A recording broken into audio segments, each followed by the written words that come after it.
শুভ সকাল বন্ধুরা, তোমরা সবাই কেমন আছো? আশা করি তোমরা সবাই ভালো আছো।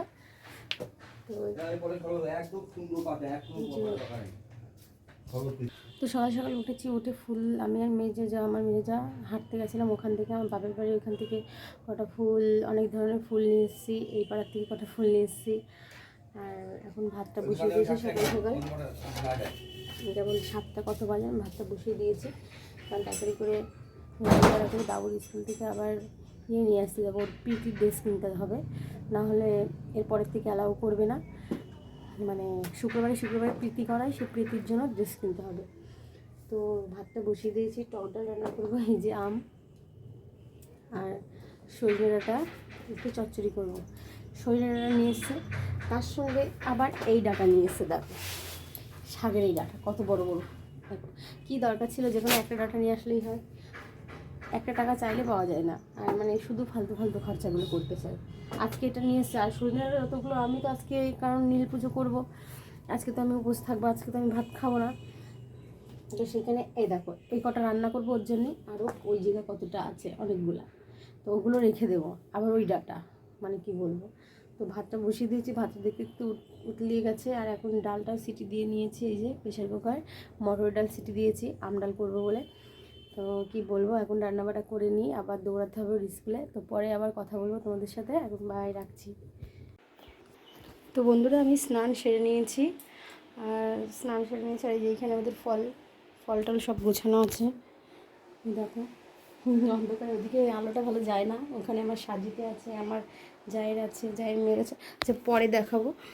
মানে আজকে নীল পুজো, ভেবেছিলাম দুপুরবেলা যাবো, তা দুপুরবেলা সবাই বলছে বাতি তো বিকালে দেয় সন্ধ্যার সময়, তো তখনই যাব। সবে মাত্র আমি স্নান করে উঠলাম, এখন সিঁদুর কিছু নিইনি। তো যাওয়ার সময় অবশ্যই জানি না নিয়ে যাবো কিনা, ফোন যদি নিয়ে যায় তাহলে পরে ভিডিও করবো, যদি না নিতে পারি তাহলে ভিডিও করবো না। তবে তো এখন রাখছি, ছেলেকে একটু হোমওয়ার্ক করে তারপরে ওকে ঘুম পাড়িয়ে তারপরে আমি বেরোবো। তো এখন রাখছি, ওর পরে কথা বলছি। মানে দিতে পারিনি এই কারণের জন্য, আমার ছেলের কাছে ফোন ছিল, আর ওর কাছ থেকে ফোন নিলে ওর আমার পেছন লাগতো, সেই ভয়ে আমি আর মানে ওর কাছ থেকে ফোন নিয়ে আর ব্লগটাও তোমাদেরকে দিতে পারিনি। তো প্লিজ কিছু মনে করো না। কী বলবো, শরীরটা খুবই খারাপ লাগছে। এখন পুজো দিয়ে সবে বাড়িতে ফিরলাম, তারপর থেকে একটু সাবধান মাখিয়ে তোমাদেরকে মানে জানানোই হয়নি যে আমি যখন বেরোবো। সব কিছু গুছিয়ে মুছিয়ে নিয়ে গেছিলাম, সবেমাত্র বাড়িতে ফিরলাম। পরে আবার তোমাদের সঙ্গে কথা বলছি, সাইকেলে ছেড়ে নিয়ে। তো বন্ধুরা আমি আমাদের বাড়ির সামনে একটা পার্লারে এসেছি, এই দেখো এটা আমাদের শুধু মিথ্যা কথা বলায়, জানো, শুধু মিথ্যা কথা বলায়, খুব মিথ্যা কথা বলায় আমাকে দিয়ে, এত বড় বদমাই জানো না। তো ও বলছে শাড়ি পরাতে হবে, ও নাকি চোখ পুজো করবে, ঠিক আছে। আর আমি সবেমাত্র নীল পুজো দিয়ে বাড়িতে এসে তোমাদেরকে বললামই, ও যদি আমাকে দেখুন অন্যায় কাজ করায় না, তোমরা আমার ভিডিওটা ভাইরাল করে দেবো, বুঝেছো?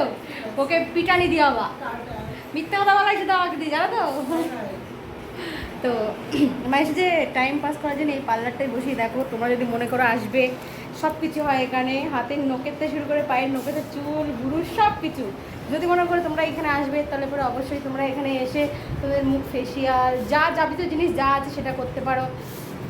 হেয়ার স্টাইল বলো, যেটাই বলো সেটাই করতে পারবে। এই যে এ করাই, এর হয়তো ইনস্টাগ্রামও খোলা আছে, আর এর হাতের কাজটা খুব সুন্দর। ওর কাছ থেকে আমি আগে ভুরু করতাম না, এখন ভুরু করি। মানে ভুরু করতে গেলে লাগতো আমার, আইভুরু করতে গেলে, কিন্তু ওর হাতে সত্যি ভালো কিছু আছে, একদমই ব্যথা করে না। তার জন্য একটু একটু সাহস পেয়েছি এখন আমি। তো ওর শাড়িটা পরিয়ে দিয়ে নিই, তারপর পরে আবার কথা বলছে। এই দেখো ওদের পুরো মানে পুরো পার্লারটা দেখো,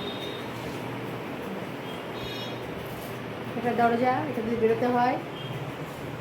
এই পাশে চুলে যেটা করা হয়, এটা হলো তোমার ভিডিও বানাই সেই জিনিসগুলো। এই যে ওপরে সব রকমের ক্রিম আছে, এদিকে আরও সব অন্য জায়গায় আছে। এই যে সামনে আয়না, এখানে একটা আয়না আছে, ওই পাশে একটা আয়না আছে। তো পরে আবার কথা বলছে। তো বন্ধুরা সন্ধ্যার সময় আমার যা আমি সেই সাবু ভিজিয়েছিলাম, সাবু ভিজিয়ে একটু খেয়েছি, আর একটু আছে আমি টিন বাটিতে রেখে দিয়েছি, তো সেটা এখন খাবো এই সাবুটুকু। আর জানো না, আজকে একটা ঘটনা ঘটেছে, যে আমরা যেখানে যে মন্দিরে যাই পুজো দিতে, সেই মন্দিরে একটা পাকড় গাছ, সেটাকে ষষ্ঠী ঠাকুর বলা হয়। তো সেখানে ফাঁকা ছিল, সেই ফাঁকার মাঝখানে না সাপ, আবার কেউ দেখছে মৌমাছির চাক। মানে কেউ রূপে দেখছে মৌমাছি, কেউ রূপে দেখছে সাপ। অরিজিনালি আমরা দেখলাম জিনিসটা, পরে দেখি আস্তে আস্তে ভিতরে ঢুকে যাচ্ছে। তো তারপর দেখলাম আস্তে আস্তে ঢুকে যাচ্ছে ভিতরে। তো সেটা মানে যে কোনো একটা জিনিস তো হবেই। আবার মৌমাছি দেখছি যে ছোটো ছোটো মৌমাছিগুলো ঘুরে বেড়াচ্ছে এখান থেকে সর। তো এই ব্যাপারটা নিয়ে আমি পরে কথা বলবো। হ্যাঁ, তো আজকের জন্য এইটুকুই তোমাদের ব্লগ দিচ্ছি। তো শুভরাত্রি, তোমরা সবাই ভালো থেকো। আর আমার ব্লগটা যদি ভালো লাগে অবশ্যই লাইক করে সাবস্ক্রাইব করে দেবে। বাই।